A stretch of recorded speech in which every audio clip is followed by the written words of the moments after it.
Mbote bandeko ba bolingo nakangi volume parce que musique ezobeta kuna toboyi ba benga yango nini ba copyright oyo bozomona évangéliste Tiffany Mokwa, la députée céleste, la humble servante de l'Éternel ndenge moko amibengaka et l'enfant chéri soki nini mwana nsuka soki ya nzambe soki nini donc oyo bozomona oyo ezalaki milulu azalaki na yango na église na ye asalaki en plein air et kande bozomona donc basalite bisika yango babenga yango nini baterase eza wana bama ya mundu ya salite donc bato bazalaki vraiment indigné et tomi kosala analyse par rapport à la sœur bato bele bayebi ndeko mwasi bato bele batunaka kenda wapi et qu'est-ce qui s'est passé bato bele bazo regretter na ba commentaire à vidéo oyo bato mingi bakomi komi makambu sur elle par rapport à bato bayebi et tout ça. Alors tomeka ko raconter bino moke ndeko aza nani et qu'est-ce qu'elle est devenue et puis voilà donc c'est ça. Na otala image na vite koto soki musique et longwe pour comprendre téléphone oulala ana baby simaka mwana abukaki abuka display voilà. Désolé, on n'a pas des trucs, comment on appelle ça? Bah, matos, hein? Mais, to bon saga, to wana ndozo mona ndeko milalisi na salite. Oyo, na Congo babenga ngo koluka nzambe, ok? Salite kande bozo mona wana. Et la servante de l'Éternel avandi na se, na roba pembe, azako parler en bouche le barcia tout là et azako tout kazo kasumuka ye wana bomonya milalisi na mabele ako invoquer Yesu nzambe ako belela nzambe sepe ya Israël soki ya Biblia soki kimbangu parce que ya koma un moment kimbangiste un moment bikudi de forme essence ezoye banate eyinda Yesu makambo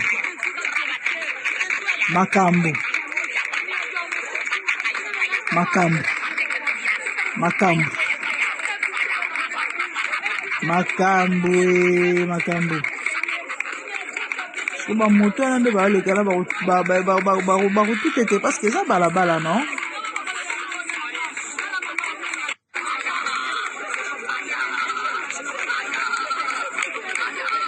Boy.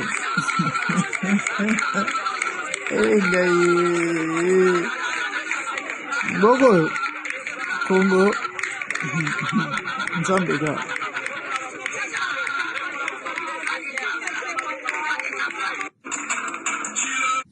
Wana tikali na se pendant des minutes. Kuna bozo mona. Et bon, tolexi image. Pour Nangonga.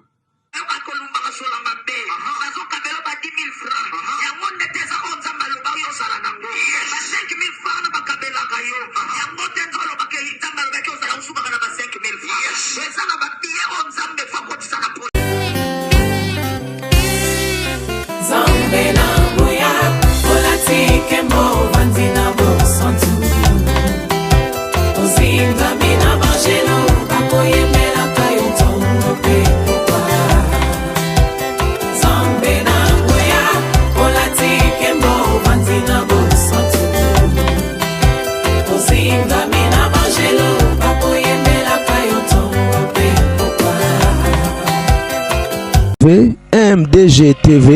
une chaîne Went pour la cause de Christ. Mafuta Yasika.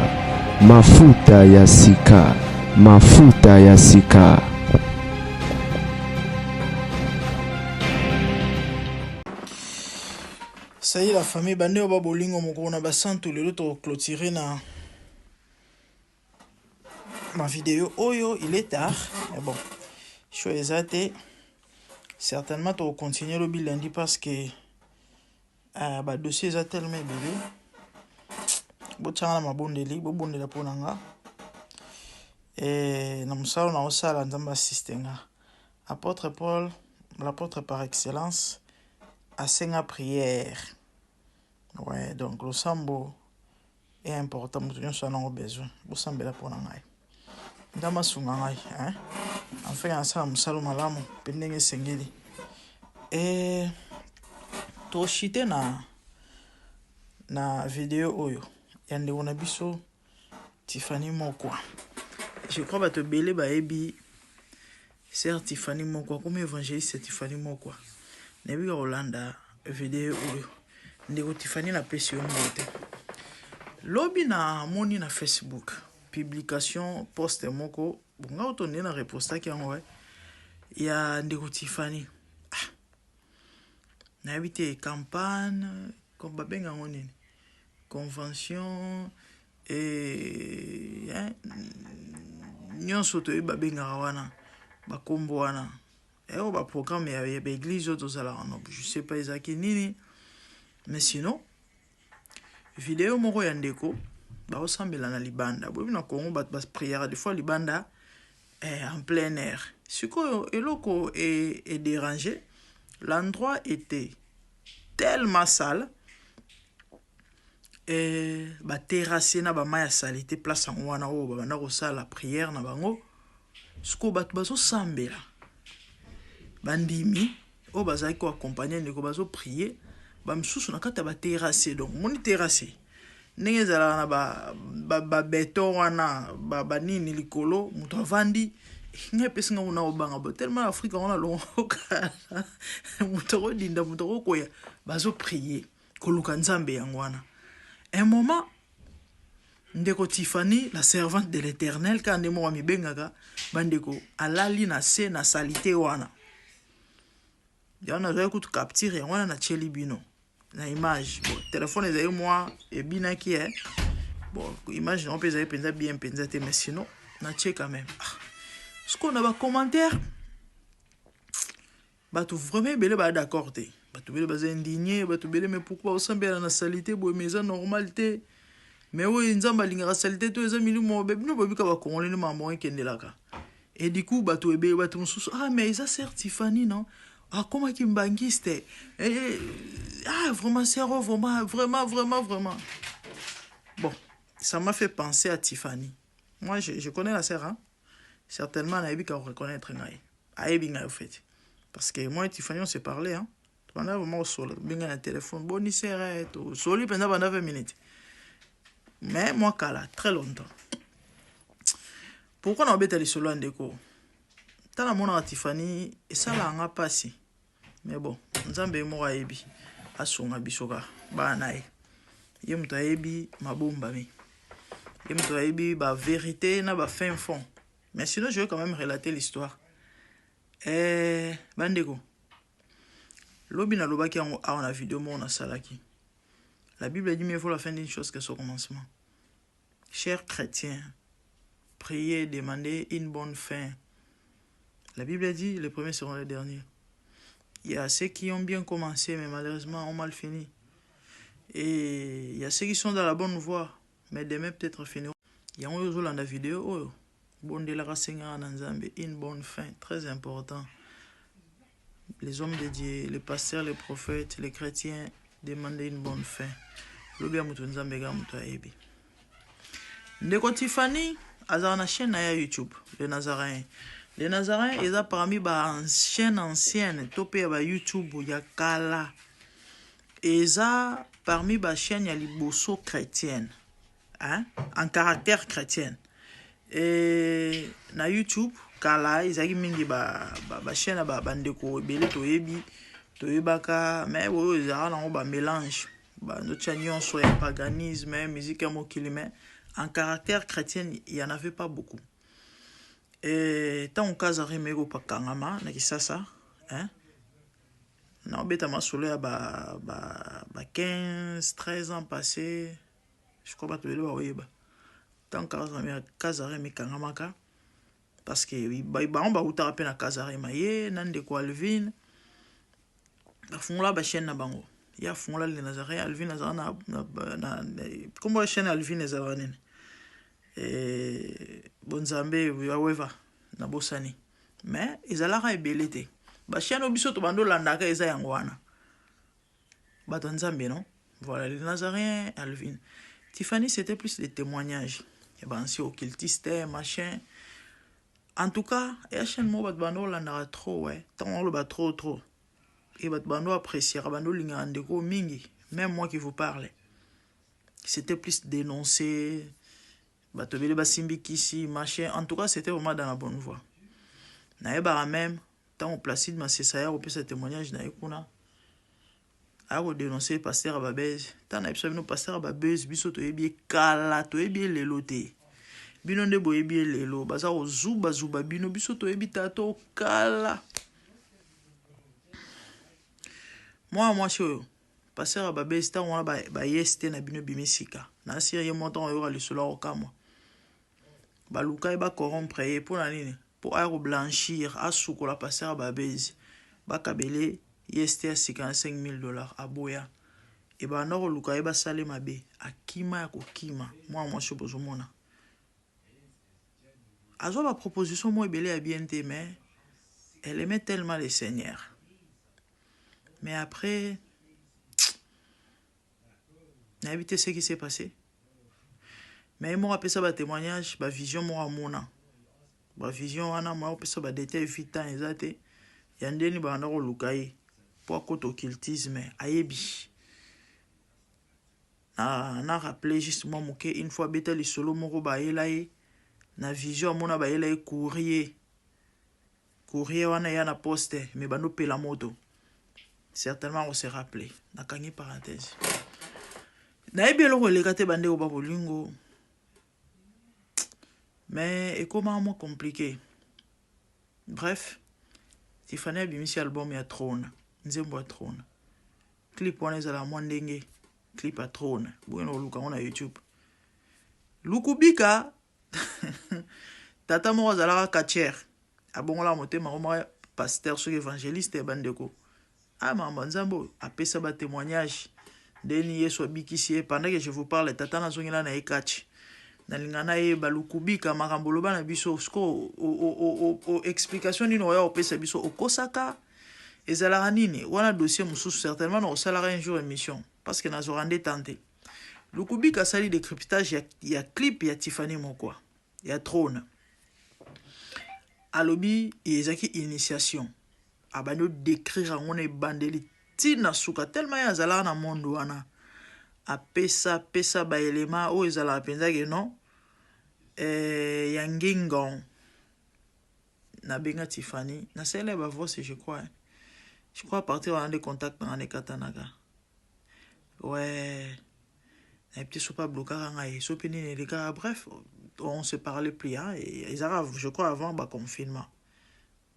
ouais moi kala ou bien ba période wana moi kala ou juste après confinement mais ça date et où mêler déjà mon dame et à comme évangéliste à mon sambela pour la batou machin chaîne et là et koufa azana ba journaliste bela bien ba no ba longa la bango Tiffany a futa bango te chaîne et là donc normalement de quoi ngaza parmi ba chaîne wa minene ezata ba 500,000 abonnés même 300,000 chaîne et là Tiffany a comme mo kimbangiste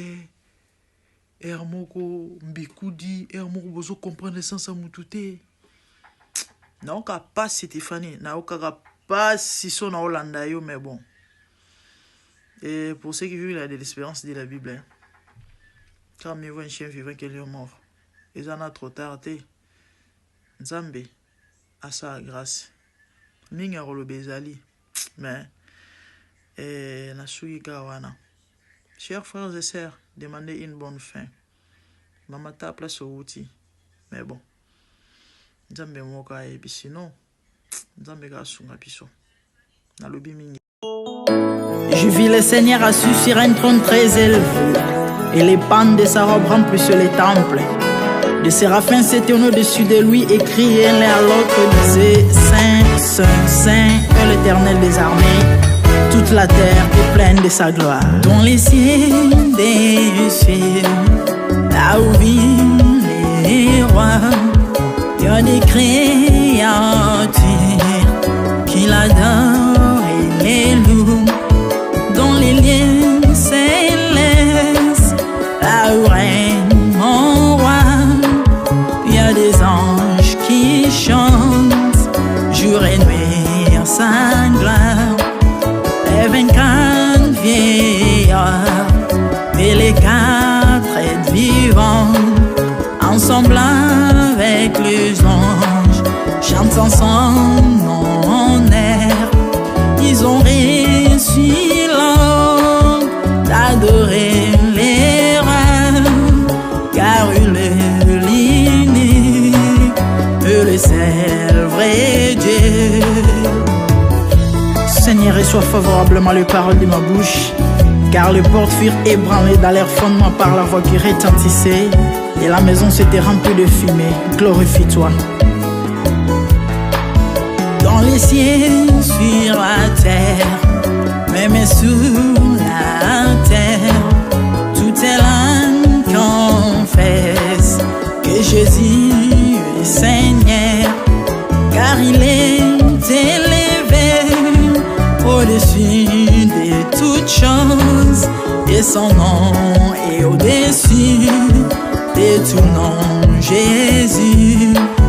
je m'avance devant toi, oh mon Dieu,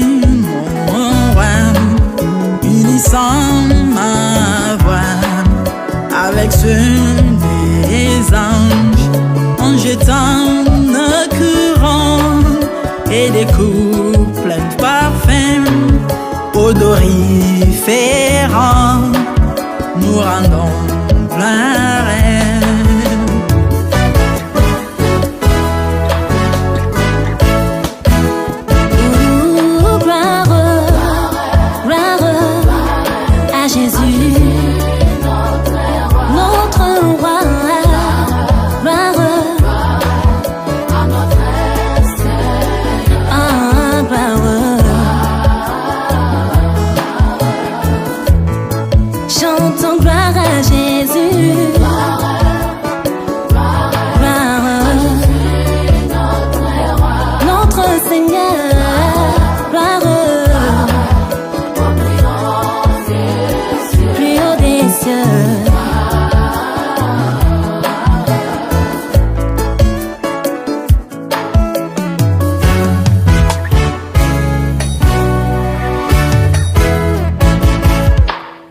Il est beau d'annoncer les matins ta bonté. Voici mon sacrifice, la louange de ma bouche, les fruits de mes lèvres qui confessent ton nom en poussant des cris, car tes œuvres sont grandes. Bienvenue jour dans ta face, que mille ailleurs, car tu es mon soleil, mon bouclier, ma tour forte. Tu me donnes la force du bif, tu m'arroses d'une huile fraîche. On est se plaît à contempler mes ennemis grâce à toi.